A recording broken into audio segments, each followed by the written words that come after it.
Back. आप देख रहे हैं खेल का जुनून PSL स्पेशल। जब खेल की बात होती है तो खेल से बहुत सारी चीज़ों को दूर रखना पड़ता है, क्योंकि स्पोर्ट्स एक ऐसी चीज़ है जो आपके अंदर बुर्दबारी तहम्मुल लेकर आती है। स्पोर्ट्स नेशंस को रिप्रेजेंट करती है, लेकिन वो लोग जो स्पोर्ट्स में रहते हुए नेशन को रिप्रेजेंट करते हैं, उन पे बहुत भारी जिम्मेदारी आयद होती है, बिकॉज वो एम्बेसडर होते हैं किसी भी मुल्क के लिए। ऐसे ही एक एम्बेसडर थे दिनेश कनेरिया, और उन्होंने पाकिस्तान से खेला। उन्होंने गालिबन, please correct me if I am wrong, 250 plus विकेटें उन्होंने लिए, ठीक है, बल्कि 250-300 विकेटें उन्होंने ली हैं। 263 है मेरे पास, ऐसे 263 उन्होंने टेस्ट विकेटें ली हैं, और उनका बहुत अच्छा टाइम रहा पाकिस्तान के लिए। लेकिन जब उसके बाद अच्छा कर रहे थे, he got ample chances as well. Sadia 263 विकेटें आप ऐसे घर बैठे तो नहीं ले सकते। करेक्ट। और मतलब नहीं, जो उनके बाद के गिले हैं ना, उनके जो बाद के गिले शिकवे हैं वो यही है कि जी उनकी रिलीजन की बेस के ऊपर उनको डिफरेंशिएट किया गया और उनको मौके नहीं मिले और उनको फंसाया गया और उसके बाद उनको मौका नहीं दिया गया। बट ही गॉट उसकी जो एक्सक्लूसिविटी थी एज अ स्पिनर, उसको बहुत ज़्यादा यूटिलाइज किया गया और बार बार उसे मौके दिए गए। सो मेरे ख्याल में वो जो point he raised when he went to India और दुबई, वो डेड हो गया वहाँ पर। एब्सोल्युटली। अगर हम वो दिखा सकें कि दिनेश कनेरिया ने कोशिश की और हुआ फिर ये कि दिनेश कनेरिया की जो इस वक्त तस्वीर है वो हटा दी गई जयपुर स्टेडियम से, तो खैर इंडिया तो ये काम कर ही रहा है, वो फिल्मों से पाकिस्तानी स्टार्स उनकी भी तस्वीरें हटा रहा है, और दिनेश कनेरिया की तस्वीर जो है वो भी हटा दी गई है।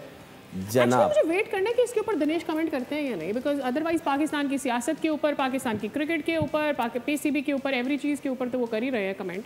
Is he going to comment on this? कौन इस पे पहल करना चाहेगा, कौन ओपन करेगा? तस्वीर हटा दी स्टेडियम से, मैंने तो इतनी तारीफें की थी। आप करो।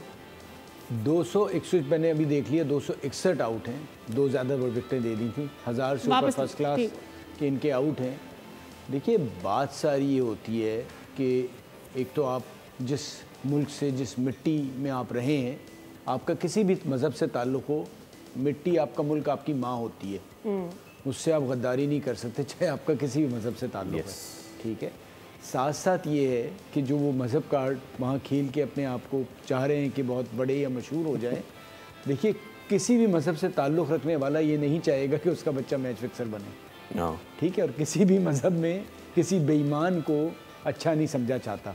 वो सोशल मीडिया में तो आपको फिर भी पजीराई मिल जाती है। कोई ताल्लुक ही नहीं है, लेट्स जस्ट नहीं वो कार्ड खेलें, नहीं सादिया वो कार्ड खेलें ना। मैंने देखा ना, अभी मैंने देखा ना जिस तरह से वो कार्ड खेल रहे हैं कि वो कि जी उनके साथ ज्यादती इसलिए हुई। फवाद भाई का और थोड़ा सा इंडिया में एक और चीज़, कोई भी मज़हब आपको झूठ बोलने या अपने मुल्क को गलत करने के ऊपर एक और चीज़ बता दूं कि वो ये कह रहे थे कि बहुत सी जगहों पे इंडिया के वो वाहिद अनिल दलपत खेले, उसके अलावा बहुत सारे फर्स्ट क्लास क्रिकेटर्स खेले। और साथ साथ ये बता दूं इंडिया में भी लोगों का कि जो ये कह रहे हैं कि जी पाकिस्तान से रिलेटेड जो नाम है वो हटाए जा रहे हैं, तो मैं गौतम गंभीर को सुन रहा था, शायद उनके दादा या दादी कराची में पैदा हुए हैं, तो क्या वो उनके डेट ऑफ बर्थ से ये भी निकाला करेंगे?